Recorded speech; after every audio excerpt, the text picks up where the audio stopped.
Bonjour, aujourd'hui c'est Asimov, le grand livre des robots, tome 2, la gloire de Trantor. Alors à l'intérieur on a donc, comme c'est un intégral, plusieurs livres et nouvelles de Asimov. On a les robots de l'aube, les robots et l'Empire, les courants de l'espace, poussière d'étoiles et cailloux dans le ciel. Alors ce bouquin a été mon bouquin de l'été et comme vous allez me dire 2 mois pour lire ça c'est un peu exagéré, et bah oui, mais comme vous savez hein, les bouquins de l'été des fois ils pourrissent pendant 1 ou 2 semaines au fond d'un sac, on les oublie, on les retrouve, on dit ah c'est vrai il faut que je le finisse, et au final on les finit à la dernière minute.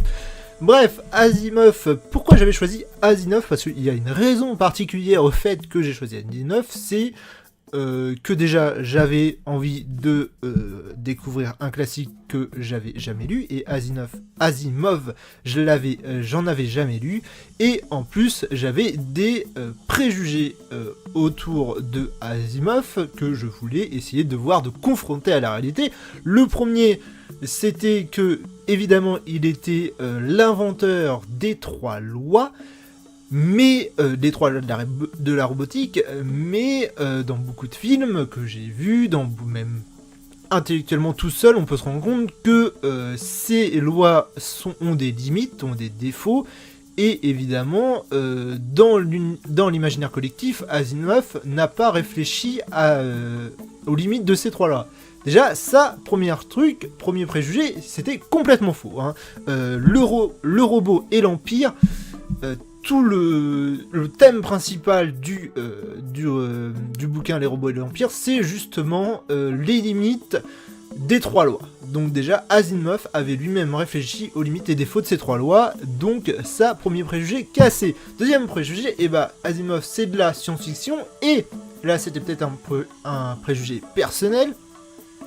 S'il y a bien dans un domaine où je pensais qu'on avait fait de grandes avancées, c'était dans la science-fiction, qui je pensais avait surtout explosé, qui avait vraiment évolué, et je sais pas si c'est Asimov qui avait 20 000 ans d'avance, ou si c'est parce qu'on a absolument en fait pas fait un seul progrès en science-fiction, mais c'est incroyable tellement que c'est bon, quoi. Je n'ai pas ressenti ce que je ressens d'habitude avec les grands classiques, ce décalage temporel. Là, Asimov, c'est bon, mais c'est bon. Je pense que c'est bon à l'époque où il avait écrit ça, mais c'est bon à notre époque. Il y a certains bouquins, je pense par exemple à des grands classiques comme Les Misérables. Ce que je vais dire, je vais me faire beaucoup d'ennemis, mais c'est pas grave, je le dis quand même. Il y a un décalage temporel. Les Misérables, c'est pas lisible clairement à notre époque. Enfin, faut faire un méga effort. Moi, je sais, j'ai essayé. Faut faire un vrai effort pour lire Les Misérables en entier à notre époque. C'est pas du tout agréable de lire Les Misérables à notre époque. Hein. Il y a un vrai décalage temporel qui se crée, et pas simplement parce que le livre raconte une autre époque, hein, parce que le livre est écrit d'une façon d'une autre époque qui est extrêmement dure à lire, quoi. Voilà, tout simplement.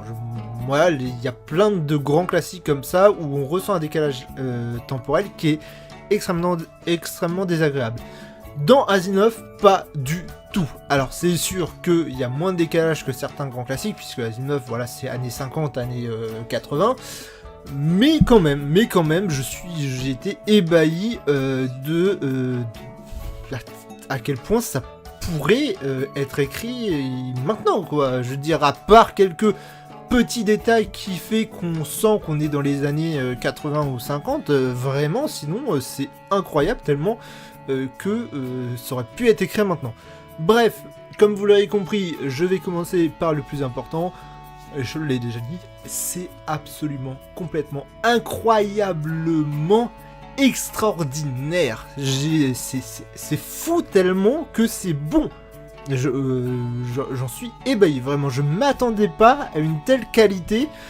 Bien sûr, dans mon esprit, Asimov c'est un classique.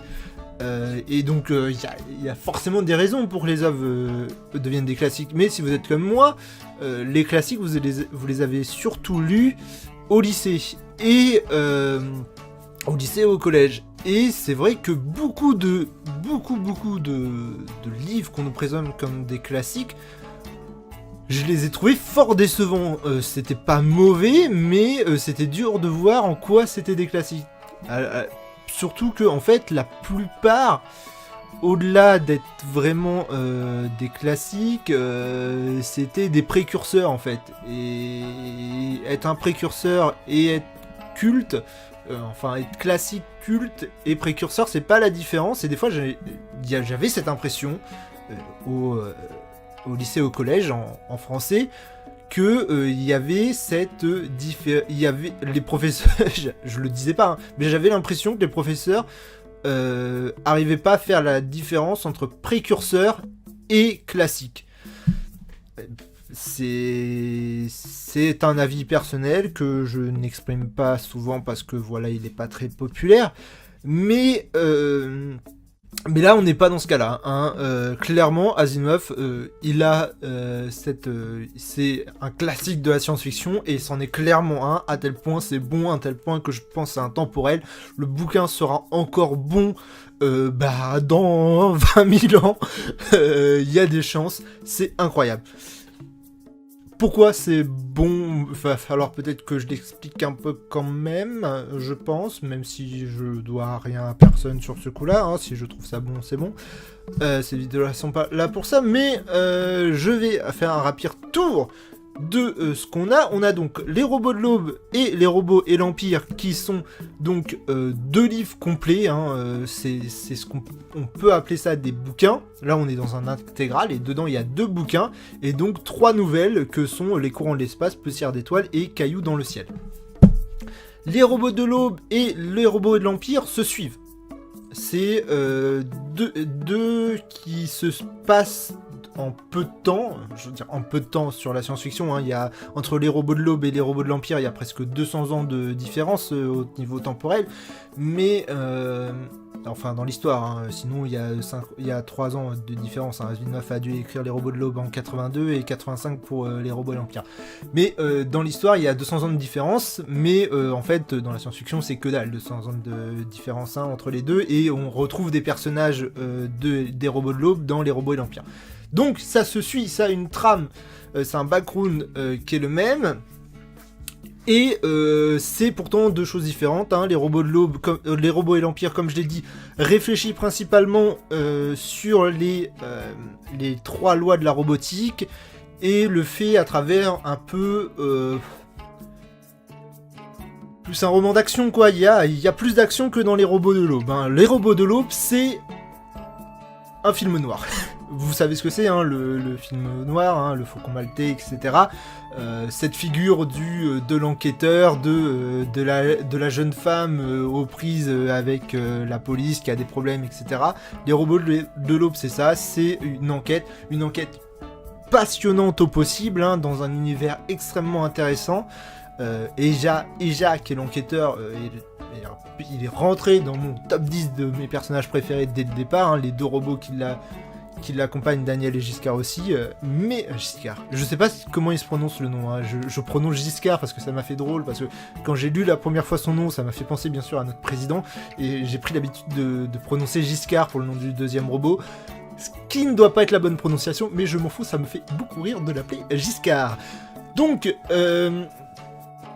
dans donc les robots de l'aube, c'est évidemment bien sûr, donc j'ai dit, une enquête policière extrêmement bien menée avec un retournement de ouf gueudin à la fin. Je veux dire, soyons clairs, dans les romans, dans les thrillers, dans les romans d'enquête, il y a 2 genres de personnes. Ceux qui cherchent le coupable en même temps qu'ils lisent le bouquin, et ceux qui se laissent porter par l'histoire. Moi, je fais partie des gens qui se laissent porter par l'histoire. Je n'aime pas essayer de deviner la suite des événements, parce que malheureusement, sur les, on va dire, pas sur les grands classiques, il y a toujours des bouquins qui même si des fois j'essaye de deviner, je n'y arrive pas, mais sur ce qu'on va dire, tous les bouquins normaux, enfin alors normaux c'est un peu chaud, mais putain, j'ai l'impression de me vanter, mais vous voyez ce que je veux dire. Il y a plein de bouquins, une fois qu'on a beaucoup lu, on y arrive naturellement à deviner ce qui va se passer. Donc je n'aime pas essayer jouer à ce petit jeu d'essayer de deviner ce qui va se passer parce que dans beaucoup de cas j'y arrive et ça me gâche un peu le bouquin. Donc ça fait longtemps que j'ai arrêté d'essayer de deviner ce qui va se passer. Mais dans celui-là, je pense que même si j'avais essayé de deviner ce qui se passe, j'y serais pas. Même si j'avais essayé de deviner le coupable, j'y serais pas arrivé.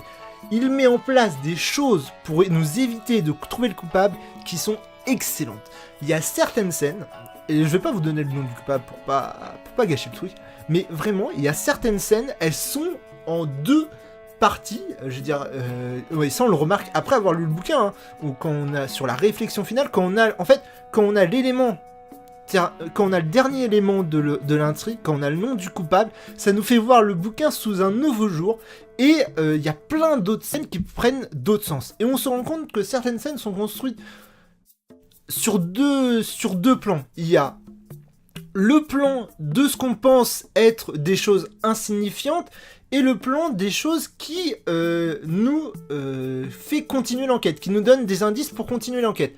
Et en fait, ce qu'on pense être les infos insignifiantes, c'est là-dedans que se cachait l'indice qui permet de trouver le coupable. Et on se retrouve à se dire « Ah mais oui, mais c'était juste dans ce petit détail de pacotille qu'en fait il y avait l'indice qui nous aurait permis de découvrir le coupable avant. » Et il y a plein de trucs comme ça où, et bien sûr, l'indice principal qui fait découvrir au personnage la vérité et qui aurait pu nous mettre sur la piste est un truc tellement insignifiant que je ne vois pas comment les gens auraient pu deviner que c'est ça. C'est extrêmement... L'enquête est extrêmement bien construite, on rencontre plein de personnages en couleur. Le Dr. Falstaff est un personnage ultra intéressant, voilà, c'est extrêmement bien construit, l'enquête est extrêmement bien construite, et il y a ce retournement final qui retourne le livre, qui nous donne une deuxième lecture du bouquin qui est incroyable. C'est vraiment extraordinaire la façon dont moi j'étais... Tout le long du bouquin, j'étais ouf quoi, j'étais non, et puis à la fin, c'est pas possible, il a pas pu faire ça. Et bah s'il l'a fait, c'est fou, sa construction est fou, les personnages sont fous, l'univers qu'il met en place est cinglé. Alors c'est le tome 2, j'ai pas lu le tome 1, là c'est le tome 2, La gloire de Trantor, j'ai pas lu le tome 1, mais ce n'est pas grave, il y a tous les éléments pour comprendre ce qui se passe dans le background du truc, hein. On nous rappelle plein de trucs, donc il n'y a pas besoin d'avoir lu le tome 1 pour comprendre celui-là. Ça reste ouf, même si on n'a pas lu le tome 1. Les robots l'Empire, donc c'est à peu près différent, puisque là, comme j'ai dit, c'est plus un peu un roman d'action. On suit surtout Glédia, donc Glédia qui était une femme, la princesse en détresse des robots et de l'aube. Donc vous allez me dire, mais il y a 200 ans de différence, oui, mais dans... les robots de l'aube et les robots de l'Empire, on est sur Aurore, une planète où les gens vivent pratiquement 4 siècles, donc 200 ans c'est que dalle pour elle. Et Gladia donc est très vieille, je me rappelle plus de son âge, hein, ça doit être dans les 300 et quelques, mais bon c'est pas grave, c'est pas important. Donc on retrouve Glédia et les 2 robots qu'on a rencontrés dans les robots de l'aube qui sont Denel et Giscard. Et on les suit dans ce qu'on pourrait appeler le sauvetage de la Terre, puisque la Terre est en grave danger, même si personne ne le sait. Et ouais, des fois il y a personne qui le sait que la Terre est en grave danger, pourtant elle l'est. Et donc ça va être toute la première partie du bouquin, ça va être de découvrir pourquoi sur il y a une planète où la population est complètement disparue, et on part de là pour dire ouais, il faut aller enquêter, et ils vont enquêter, mais en fait ça dure, il n'y a pas vraiment d'enquête. Quand ils arrivent, ils voient qu'il n'y a personne et qu'il y a des robots tueurs, donc ils se barrent. Et donc après on a tout en fait, le bouquin traite des relations entre 3 factions, la Terre, les coloniens et les Spatiens.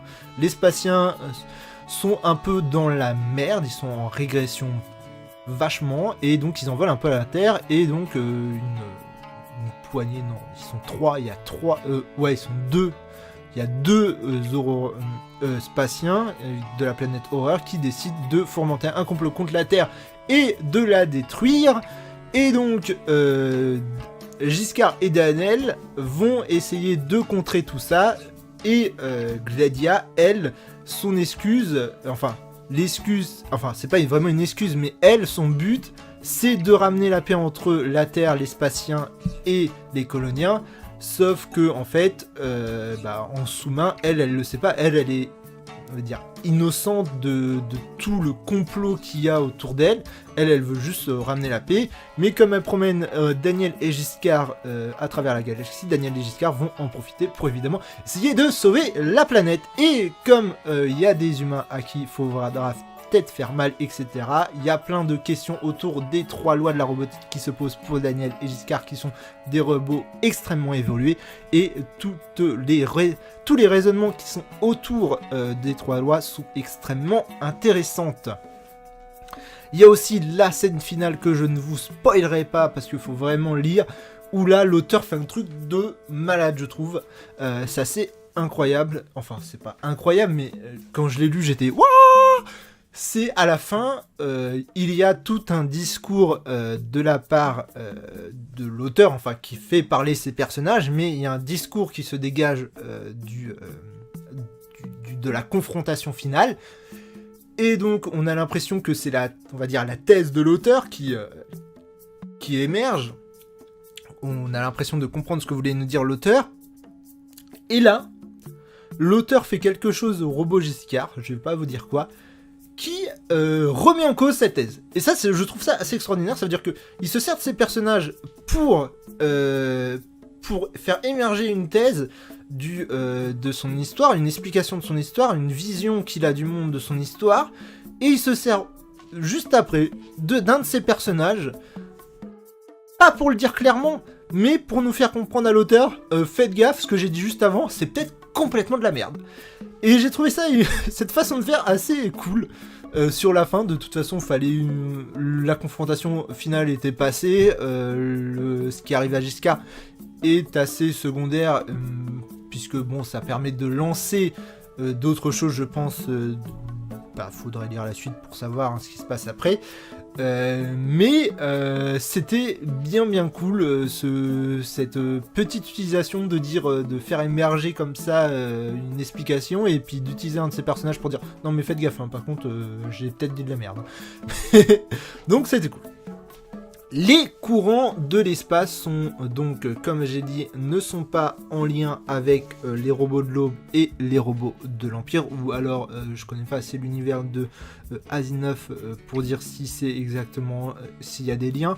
Pour moi, il y en a pas, ou alors ils sont très lointains. Il y a peut-être des choses que je connais pas sur l'univers d'Asimov qui en fait relient les courants de l'espace et les robots de l'Empire. En tout cas, en lisant les robots de l'Empire et tout de suite après les courants de l'espace, certains liens ne sont pas. Il n'y a pas de lien visible, quoi. Surtout que dans les courants de l'espace, la Terre est radioactive à cause d'une guerre, et dans les robots de l'Empire, bref, je ne vous dirai pas pourquoi la Terre est dangereuse.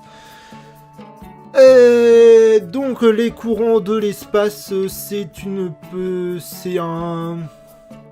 oui, si, c'est ça. Cette fois, ça repose non plus sur de toute façon, là, les courants de l'espace, poussière d'étoiles et cailloux dans le ciel, ne reposent pas sur une enquête. C'est plus de l'action.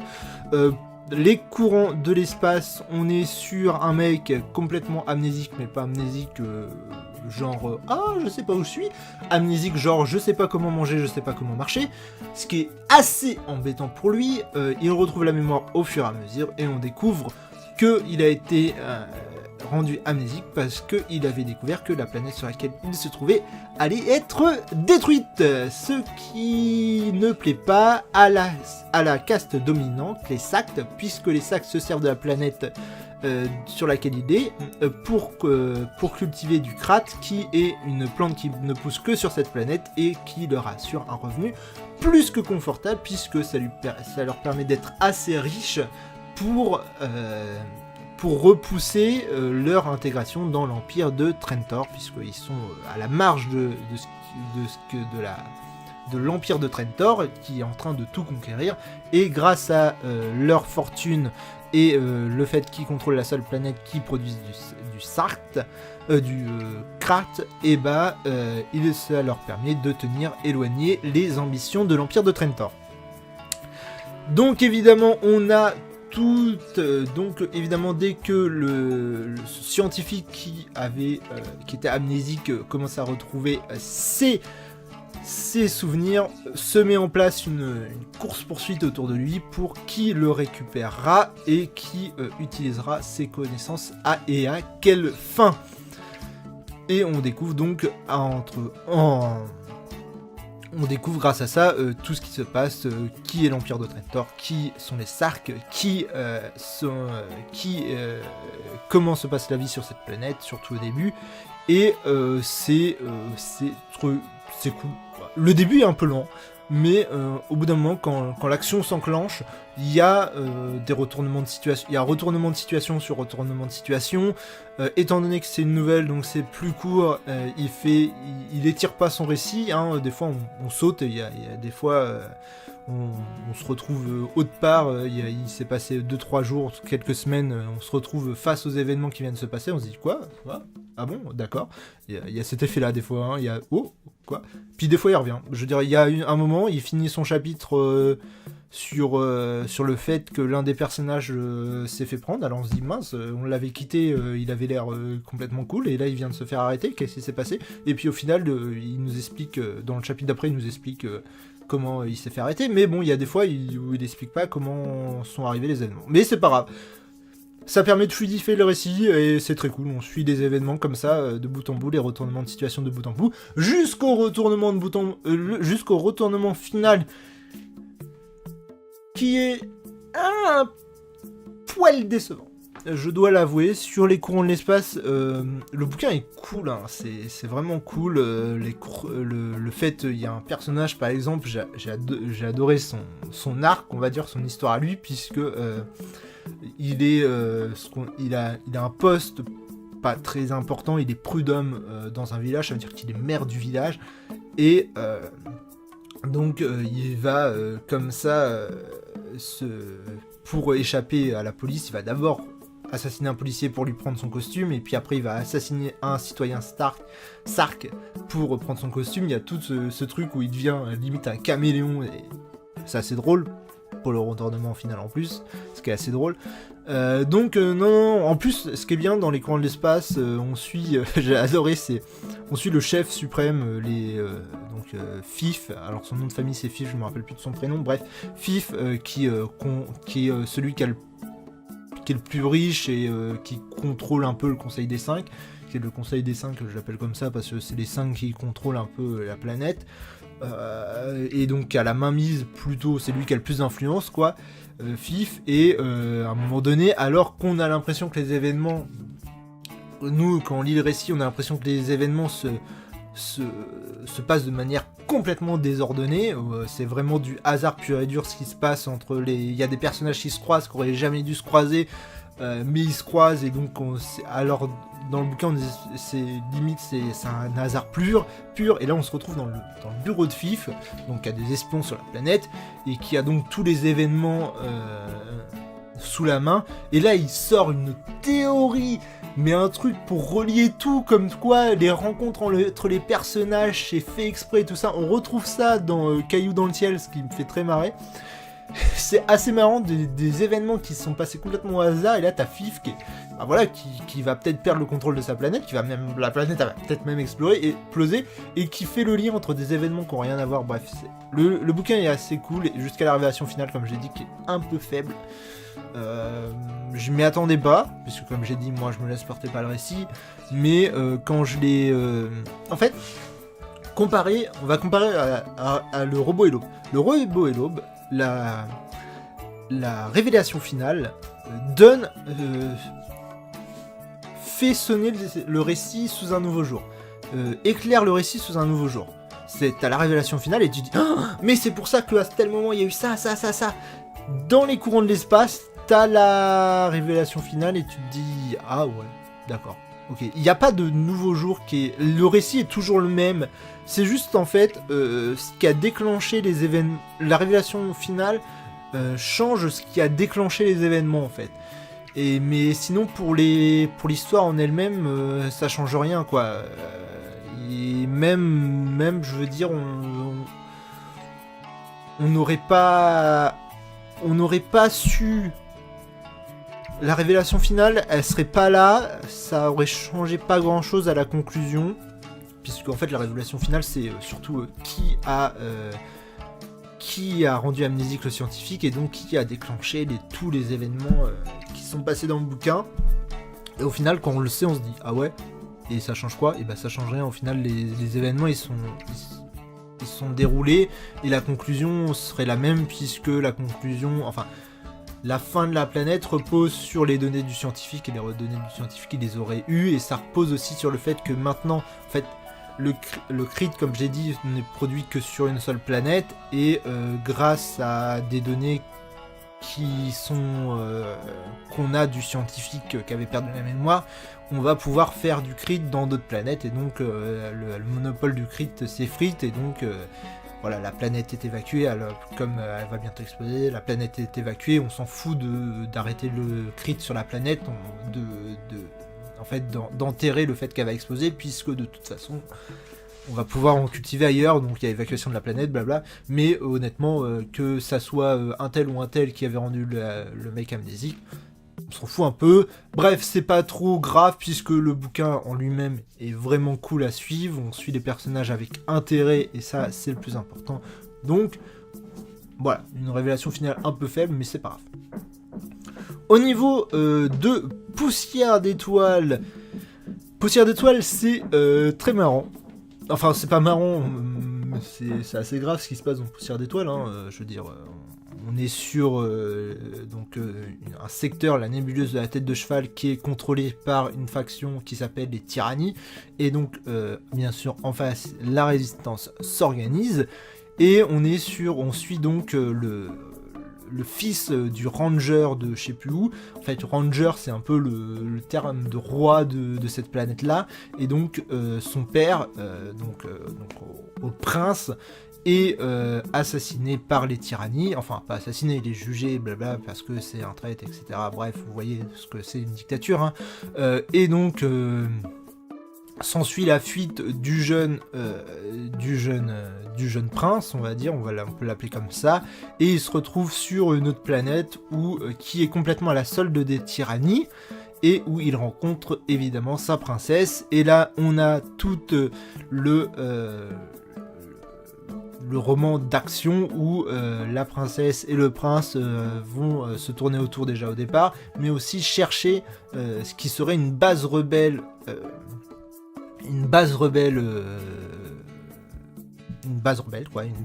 mais vraiment importante, quoi, le truc où il y a des vaisseaux de guerre vachement importants qui pourraient battre les tyrannies.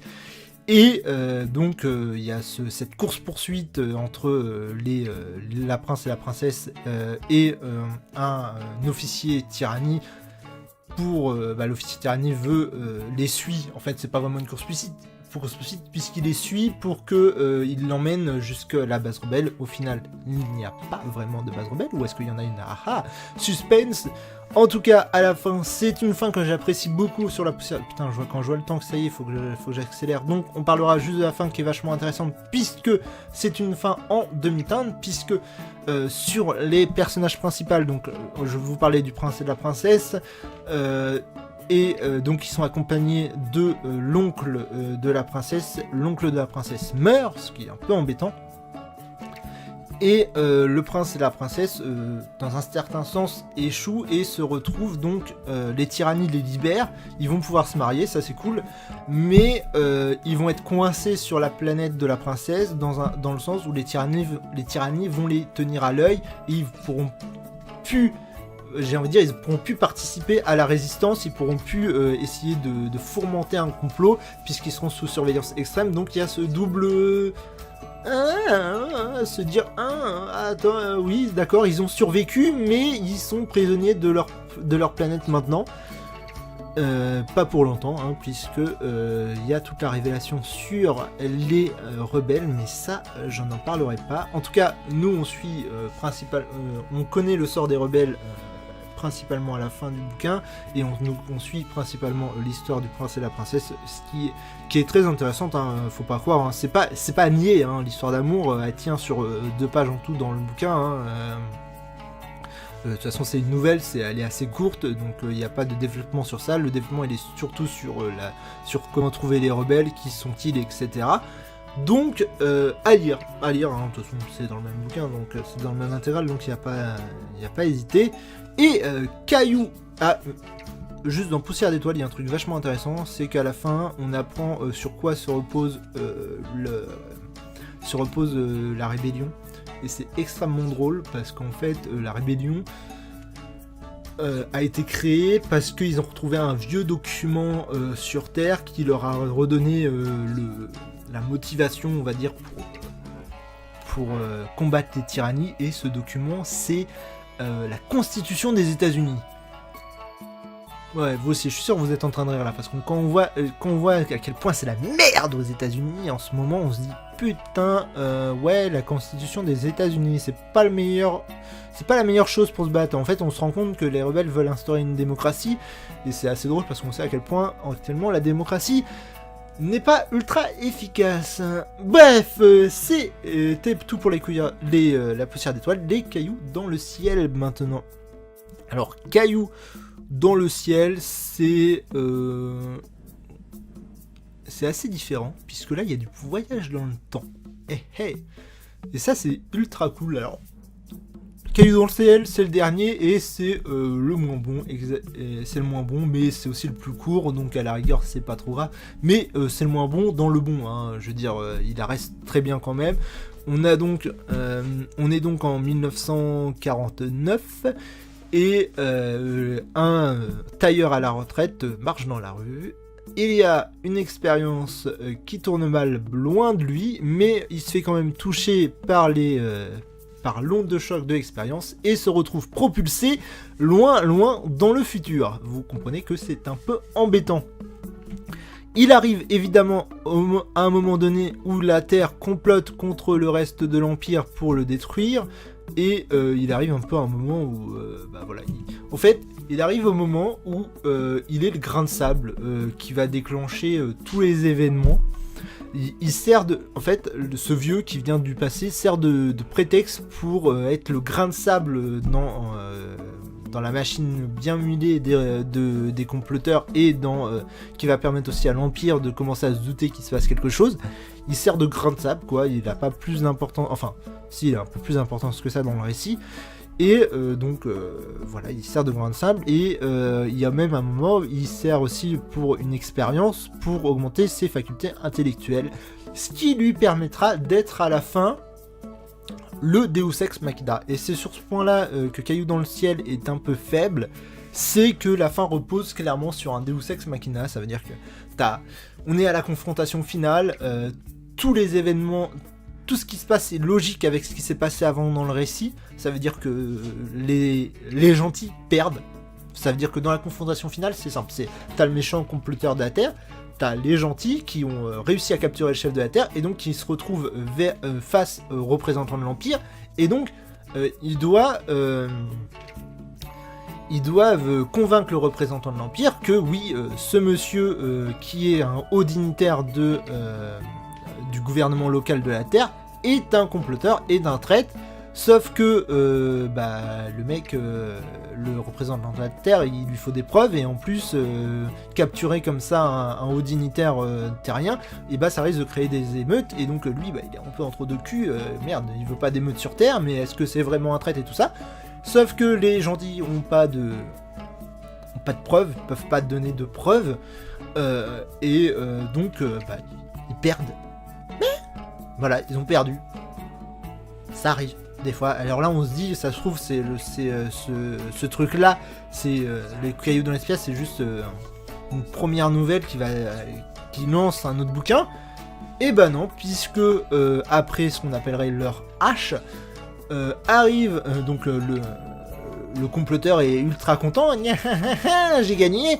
Il le dit clairement au représentant de l'Empire que ça y est, c'est eux qui ont gagné, qu'ils vont détruire l'Empire, que normalement le virus est lâché, que l'Empire va être détruit, etc. Et là, t'as notre cher homme du passé, vieux tailleur, qui arrive, qui avait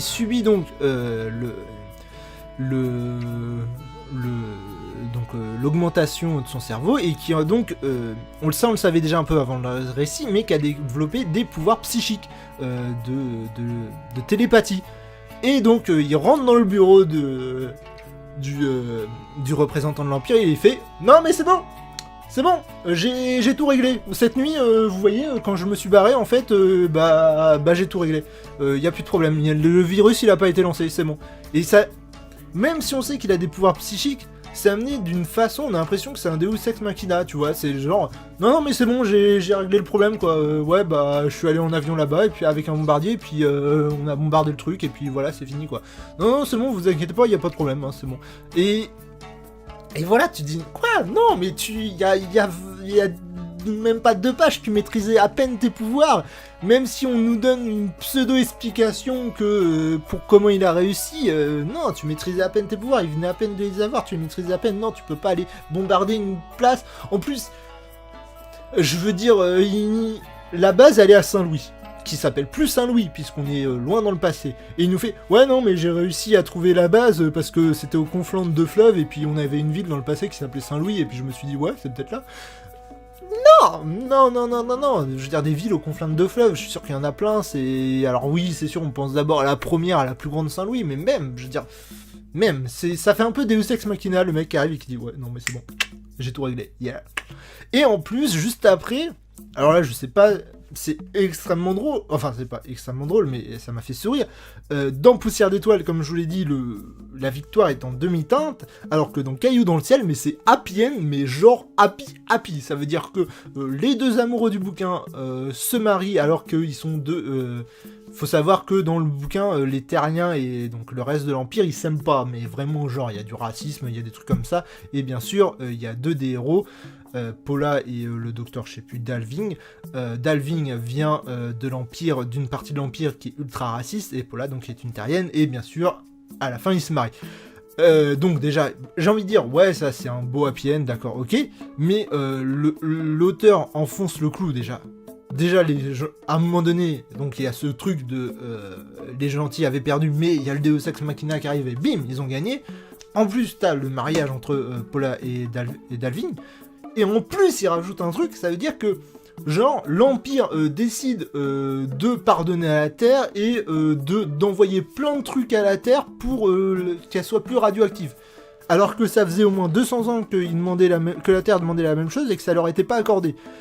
Là, la Terre fait un complot, vraiment un complot, même si c'est des extrémistes, fait un complot en vue de détruire l'Empire.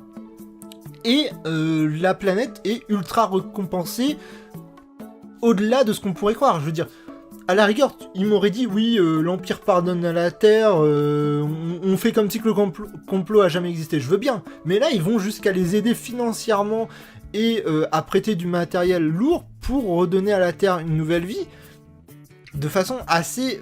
Quand on nous explique les tenants et les aboutissements de la politique locale, c'est assez... Mais... Tout ça pour dire que, donc, ce bouquin, ça a été un très grand moment pour moi. Puis honnêtement, ça a été une révélation. J'essaierai de trouver la suite d'Asimov parce que vraiment, c'est assez dingue ce qu'il fait. Je me suis fait la réflexion.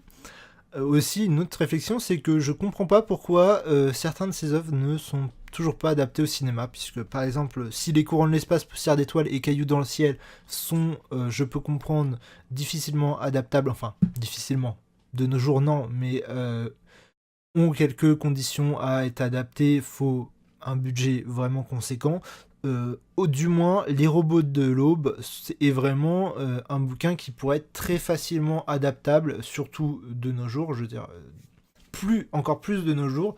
Et même, je veux dire, le bouquin était écrit dans les années 80. Dès les années 90, le cinéma avait de quoi adapter Les Robots de l'Aube, ce qui n'est pas le cas. J'aimerais bien savoir pourquoi Asimov n'a jamais été... Enfin, je sais pas si... Je pense que certains de ces trucs ont été adaptés, mais clairement, Les Robots de l'Aube, je comprends pas pourquoi il n'a pas été adapté. Ça aurait été largement faisable. Bref, qu'est-ce que je disais ? Oui, ça a été un grand moment pour moi. J'ai très hâte de retrouver Asimov dans d'autres de ses bouquins. J'ai essayé de trouver le tome 1, hein, puisque bon, je vais faire les choses à l'envers, mais c'est pas grave. C'est donc clairement un grand auteur. J'aime bien ça. Parce que ça, c'est un truc que j'aime bien me rendre compte par moi-même, parce qu'il y a beaucoup d'auteurs comme ça qu'on dit classiques, qu'on dit incontournables, et bah, on nous le dit, mais j'adore quand je m'en rends compte de moi-même et que je suis d'accord, parce qu'il y a des fois je suis pas d'accord avec ce qui est dit, mais là j'adore découvrir que je suis d'accord avec le reste du monde en disant que Asimov c'était un grand génie de la science-fiction et que il faut au moins en lire une de lui. Clairement, moi je vous conseille Les Robots de l'Aube, clairement. Hein, dans celui-là, ça a été mon préféré. Donc pour l'instant, je vous conseille Les Robots de l'Aube. On verra quand je lirai les autres s'il y en a d'autres encore plus ouf. Mais Le Robot de l'Aube vraiment est vraiment excellent. Cette enquête est vraiment super bien menée. Puis comme j'ai dit, il y a la révélation finale qui est assez extraordinaire. Donc voilà. Asimov, vraiment, à lire si vous avez l'occasion, même d'en lire qu'une, même si vous lisez qu'un des trucs, je pense que ça vaut le coup. En tout cas, moi je vous dis au revoir.